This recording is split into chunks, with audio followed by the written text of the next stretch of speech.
Fala galera, ligado aqui no canal do VSR, chegando para mais um vídeo. Tema do vídeo de agora: as sensacionais semifinais da Copa do Brasil que coroaram Hugo Souza e Léo Jardim como heróis nas classificações de Corinthians e Vasco. É o tema do vídeo de agora, depois da vinheta.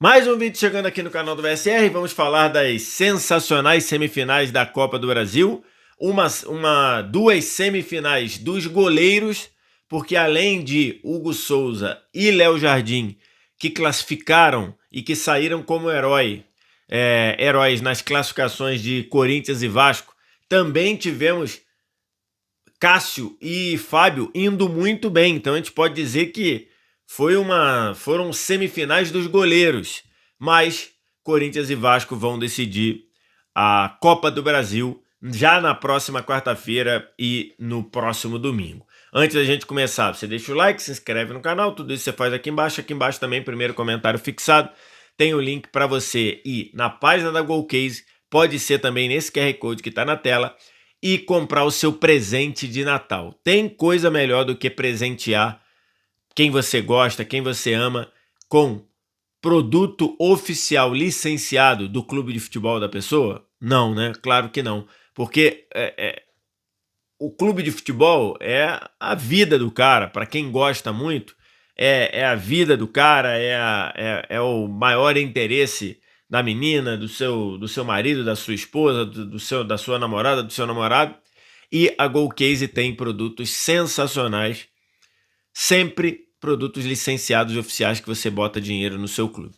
Vários deles estão aqui, ó, copo térmico, garrafa térmica, tem capinha de celular, tem mochila com o perfil, por exemplo, essa mochila aqui do Vasco, tem mala de viagem, tem fio para carregar celular, tudo isso produto oficial. É a melhor opção para você dar de presente. Ainda mais com o cupom GOLVSR, que te dá desconto em dobro e frete grátis nas compras a partir de R$ 99,00. Então vem no primeiro comentário fixado ou no QR Code que está na tela, vai lá na página do Golcase e escolhe o seu presente para dar neste Natal. Tô gravando esse vídeo aqui na manhã de segunda-feira e, rapaz, que semifinais tivemos, né? Duas semifinais fantásticas, se não no sentido da qualidade extrema do jogo, mas principalmente no que a gente entende do campeonato de mata-mata, né? Da magia das Copas que eu falei aqui no outro vídeo, né? E nesse caso aqui a gente tem ali uma pegada de magia das Copas, porque os dois times que entraram na semifinal com menos favoritismo acabaram passando, se classificando para a final. A gente já abordou isso um pouco no outro vídeo.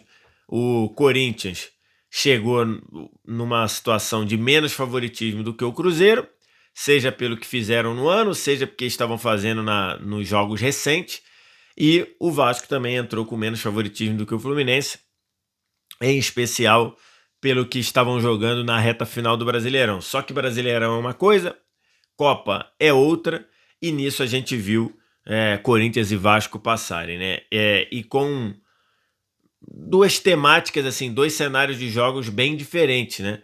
O Corinthians, que tinha a vantagem de ter vencido fora de casa, tomou um vareio de bola do Cruzeiro no primeiro tempo, impressionante o que o Cruzeiro jogou no primeiro tempo, um Cruzeiro que não teve o Romero, colocou o Matheus Henrique, e o Matheus Henrique, ao mesmo tempo que deu mais liberdade pro Matheus Pereira, deu mais liberdade pro Christian, ajudou na saída de bola, afundando entre os zagueiros para ajudar na saída de bola, e assim o Corinthians foi ganhando as batalhas, o Cruzeiro foi ganhando as batalhas, e no primeiro tempo poderia ter talvez decidido a parada, poderia ter aberto 3-0, além do gol do Arroio logo depois que ele entrou, né? O Arroio entra no lugar do Sinisterra, que sai machucado. Ele entra aos 31, aos 40 faz 1-0 depois da jogada do Christian pela direita, né? Aquela jogadinha que a gente vem falando aqui ao longo da temporada. Antes disso, o Caio Jorge teve uma chance clara e que o Hugo Souza pegou. Antes disso, o Matheus Pereira tinha dado aquela meia bicicleta, que seria um golaço, e o Matheus Pereira pegou com o pé, e depois na sobra o Gustavo Henrique salvou. Então, assim, foi o primeiro tempo em que o Cruzeiro foi muito melhor do que o Corinthians, e apareceu o Hugo Souza para salvar.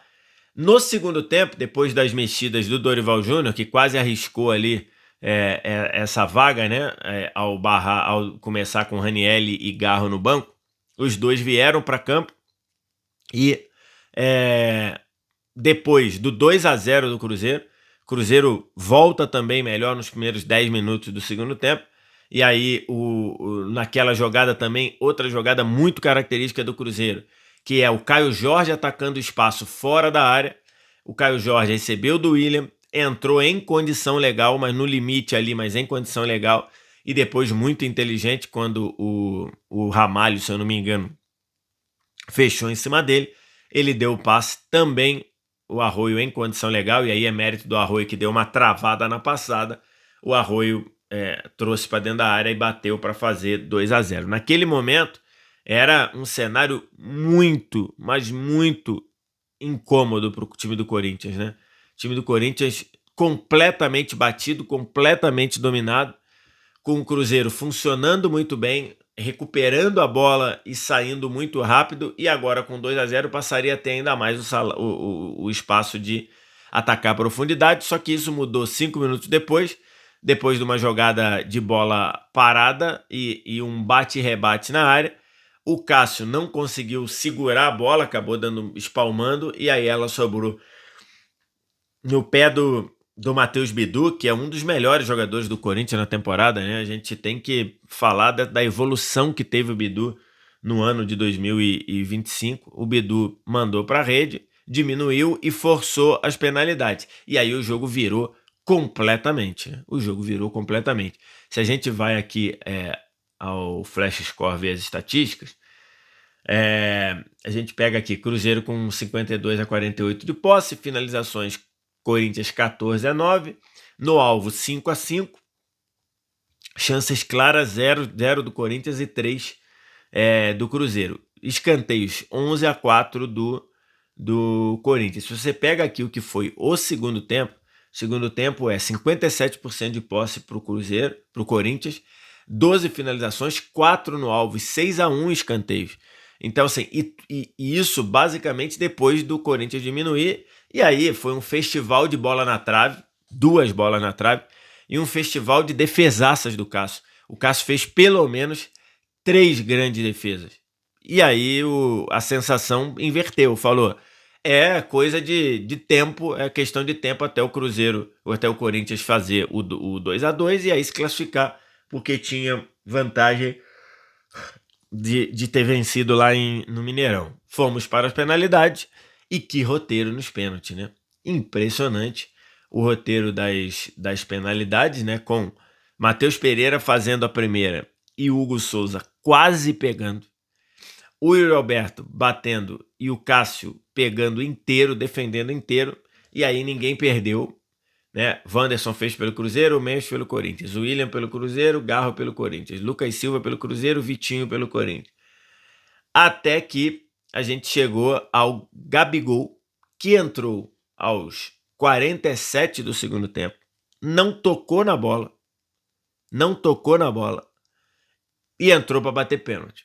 E a gente viu o Gabigol em vários momentos da passagem dele pelo Flamengo sendo o quinto batedor, e sempre com muita competência, né? Inclusive, na final da Copa do Brasil de 22, era um cenário desse, né? Que o Gabigol era o quinto cobrador do Flamengo para empatar o jogo contra o Cássio, e ele bateu muito bem e empatou, e depois o Flamengo até veio a vencer aquela disputa de pênalti, estando atrás praticamente o tempo todo. E dessa vez o Gabigol bateu muito mal, né? Porque ele, que geralmente bate, dá aquela pausa e espera o goleiro decidir e dá um tapa até leve para o outro lado, dessa vez o Hugo Souza não deu sinais de que ia para um lado, né? O Hugo Souza deu aquele passinho para o lado e pulou para o mesmo lado. O Gabigol acho que foi enganado ali, bateu mesmo assim muito mal, e o Hugo Souza pegou, dando a chance do Gustavo Henrique bater o quinto pênalti e empatar a disputa. 4-4, fomos para as disputas únicas, né? E aí logo de cara o Wallace também bateu muito mal, o Hugo Souza pegou, acertou o lado, fez a defesa. O Wallace, outro jogador que tem uma passagem muito ruim no geral pelo Cruzeiro, e o Breno Bidon bateu um pênalti excelente para fazer o 5-4 para o time do Corinthians. Um jogo fantástico, uma atmosfera maravilhosa dentro da Neoquímica Arena, que a gente deve repetir, a gente deve ver essa atmosfera de novo contra o Vasco no primeiro jogo da final, quarta-feira. E aí um Corinthians classificado, muito importante para o Corinthians essa classificação, seja pela possibilidade de ganhar um título, seja pela vaga na Libertadores que segue viva, né? Se o Corinthians for campeão da Copa do Brasil, vai para a Libertadores, seja pela questão financeira, né? Botando mais 33 milhões de reais na conta para um time que está um montão de problema financeiro, inclusive transfer ban. E aí faltava definir o outro finalista, né? E o outro finalista também saiu nos pênaltis num jogo com um outro perfil, né? O perfil do jogo do Maracanã era um jogo em que o Fluminense tinha a sensação do controle do jogo, mas o Vasco era mais perigoso. Nesse jogo do Maracanã, e eu tô aqui querendo ir aqui ao Flash Score para dar uma olhada em como ficaram as notas. Nesse jogo, o que o Fábio defendeu e o que o Fábio manteve o Fluminense vivo, e eu tava aqui com essa sensação e foi isso mesmo. O Fábio foi eleito o melhor em campo, né? Porque, assim, o Fluminense tinha a sensação de ter mais o controle com a volta do Canóbio, mas se você pega as estatísticas também do jogo, aqui no Flash Score, que você baixa de graça no primeiro comentário fixado, olha isso aqui. 6 finalizações do Vasco no alvo, contra apenas 3 do Fluminense. Dessas 6, pelo menos 3 foram defesaças do Fábio. Defesaças, 2 no primeiro tempo, 1 no segundo. Então, assim, era um Fluminense que parecia ter mais o controle das ações, mas quem era mais perigoso era o Vasco, seja com o Coutinho, seja com o Ryan. E aí, quando a sensação era o Fluminense tem que tomar cuidado porque o time do Vasco é mais perigoso, saiu o gol do Fluminense depois de um lateral cobrado e que a bola rodou da esquerda até chegar no lado direito. O Canóbio, que não tinha jogado o primeiro jogo e tinha feito muita falta, né? O Canóbio cruzou da direita, a bola passou, a bola encontrou o Everaldo no primeiro pau, que finalizou na trave, e depois na trave a bola chega inteira para o Paulo Henrique cortar. O Serna estava atrás do Paulo Henrique. O Paulo Henrique foi para a bola, para cortar, ele pegou meio todo errado na bola. Parece que ele pegou ali com a parte de trás do pé e jogou a bola no alto para fazer o gol contra. Um gol contra bizarro.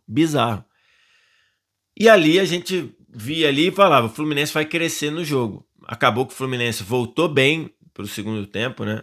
Voltou tendo muito controle do jogo. O Zubeldia começou a fazer as mudanças para manter o time fisicamente muito bem. Saiu o Nonato machucado, entrou o Bernal, e ali deu uma pegada grande no meio campo. Mas o Vasco continuava mais perigoso. O Vasco nas escapadas do Ryan, o Vasco com Andrés Gomes pelo lado, continuou sendo mais perigoso. O Fábio faz uma defesa no canto esquerdo dele, que o Ryan entra pela direita ali para finalizar e a bola seria gol e o Fábio faz uma defesaça. Até que o Verratti entra. O Verratti entra aos 28 do segundo tempo. E ali o Vasco piora muito. né, o Verratti tira o Ryan dessa circulação por dentro, com a entrada dele. O Nuno Moreira, que saiu para a entrada do Verratti, dava um combate grande pelo lado. Isso parou de acontecer, até porque o time já estava desgastado. E aí sim o Fluminense cresceu e termina o Fluminense tendo mais a bola e termina o Fluminense mais próximo do gol do Vasco do que o contrário, né? Tanto é que o Ryan fica meio sumido, se você for ver. Depois da entrada do Verratti, o Ryan fica sumido. Vai voltar no finalzinho com 2 arrancadas ali que ele tenta e não consegue fazer muita coisa. E aí, o cenário desse, de um jogo muito tenso, muito mais tenso do que emocionante. Se a gente compara o jogo com o jogo da Neoquímica Arena, o jogo da Neoquímica Arena foi muito tenso, né? Foi muito, mas também foi muito emocionante, com Laicá o tempo todo, né? Laicá, né? O Cruzeiro bem melhor no primeiro e o Corinthians melhor no segundo, mas com chances lá. O jogo do Maracanã foi mais tenso, com os dois times parecendo estarem mais preocupados com defender o resultado do que propriamente garantir a vitória. E aí fomos de novo para os pênaltis. E nos pênaltis a gente tem também um roteiro absurdo de emoção. Thiago Silva faz o primeiro pênalti com o Léo Jardim acertando o canto bizarramente. O Verratti bate muito mal e perde o primeiro pênalti, com o Fábio pegando com o pé. Aí depois vem o John Kennedy, que não faz um ano bom definitivamente, tanto é que ele é reserva do Everaldo. Perde também. E aí o Ryan empata num pênalti absurdo e depois sai.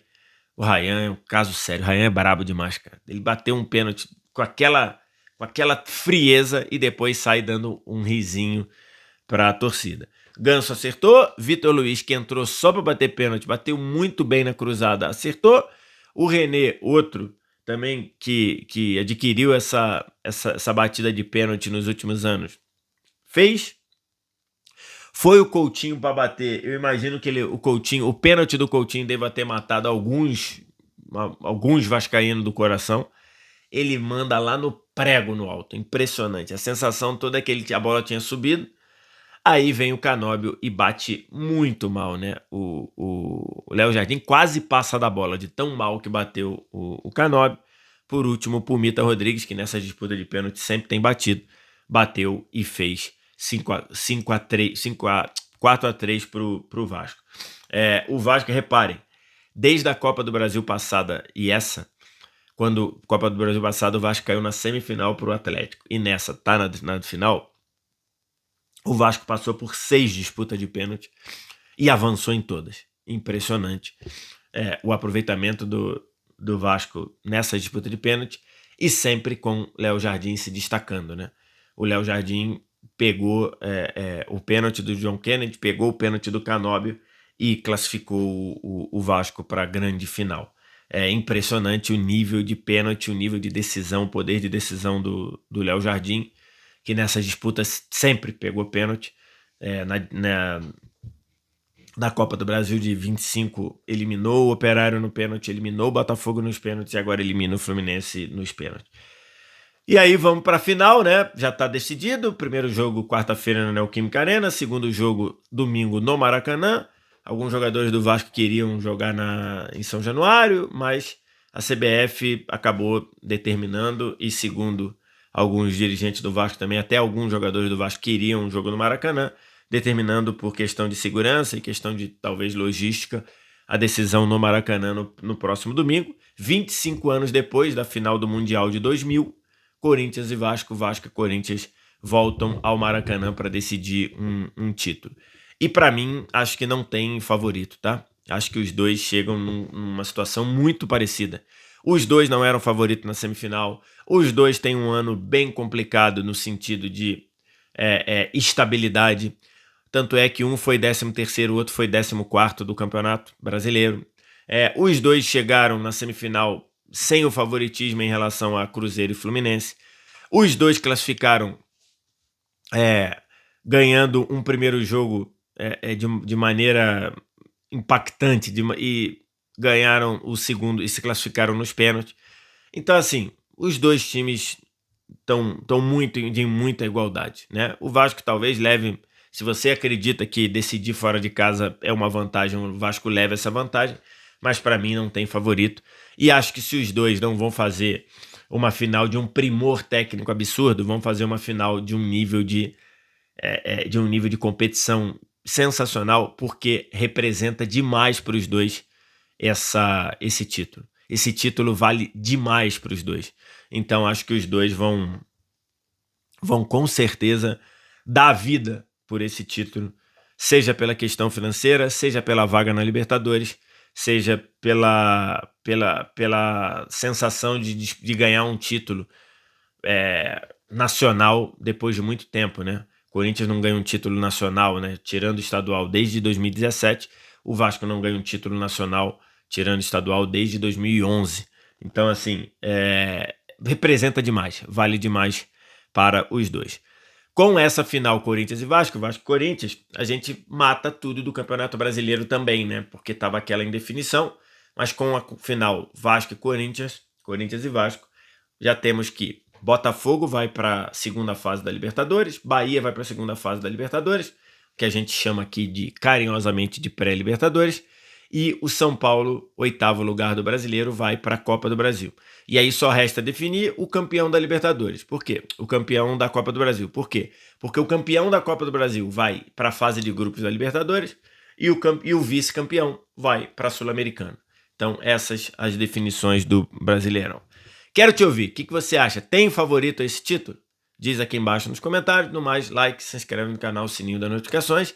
Vem no primeiro comentário fixado ou no QR Code para comprar o seu produto oficial do seu clube de coração ou do clube de coração de quem você quer dar presente de Natal. Tem aqui copo térmico, garrafa térmica, mochila, bolsa, mala, capinha de celular, tudo isso com desconto no cupom GOLVSR, desconto em dobro e frete grátis a partir de R$ 99.